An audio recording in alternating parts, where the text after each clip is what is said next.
So I have successfully coached immigrants on how to negotiate salary in the United States during the pandemic, which I realize, times are a little different now with AI and the current economic tension, but also the economy wasn't great during COVID either. I'll share some of my tips here, but granted, I am not an immigrant to the United States. I'm simply a researcher who researches the unwritten rules of work for the working class, neurodivergence, and intersections of race and gender. I don't even specialize in immigration in that context. I have just had several clients who are immigrants, and a lot of this probably stems from that I got my master's and Ph.D. in a Hispanic serving institution in Miami. So one of the unwritten rules of work is individualism. And this is a barrier for a lot of people from working class communities, as well as communities of color and women within race and gender groups, because you have limited resources and you share them. And even for some of the more affluent in other countries, South America, Asia, Africa, the culture is just more communal in general than compared to a lot of middle class US culture. So you have an interesting navigation here in the US because there's a conflict between corporate America expecting you to say I in an interview in a salary negotiation and why you deserve it and what you have accomplished. Well, if you have a communal background because of working class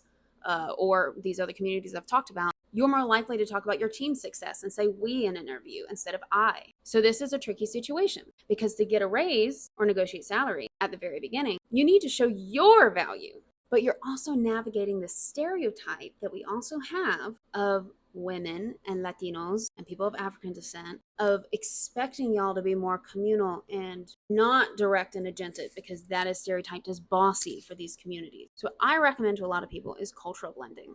I have examples on the screen behind me, but it looks like it's really hard to see. These are saying things like, I am so proud of the team I led and we had these results. Or I am so excited to make contributions to your community and your organization's goals. In order to do this, I need to be able to take care of myself and my family. I will need ABC. Research has shown that women in particular have better negotiation success when you advocate for an other, even if you're the only one in the room, because it's seen as not ladylike to try to advocate for yourself. So for example, I have said in an interview, I am so excited to contribute to your goals. I know I can do that because of my history doing ABC, but to fully contribute to your organization, I need to feel like my family is secure. Could you meet me at, and then insert dollar amount?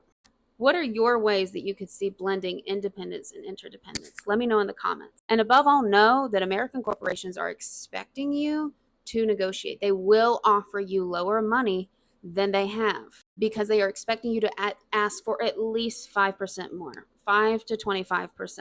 I know the market's tight right now, so you may not have much wiggle room near that 25%. As always, if you have another job offer or you're currently employed, using what you have is a great way to try to navigate this, such as, at my current position, I am making ABC dollars.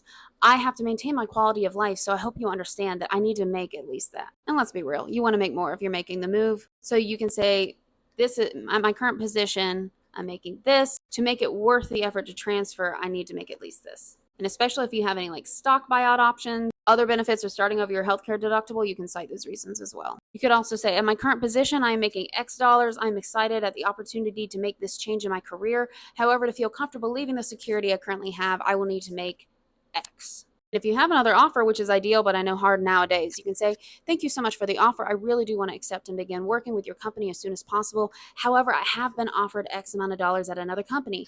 I believe this is a more appropriate amount for my level of skills. However, I am passionate about applying my skills to your workplace. Would you be willing to match this? Not only do this if you have an actual match, a lot of people fake this, and that's a good way to lose an offer. So many people fake this that when I have done this and I've had another offer, people don't take you seriously.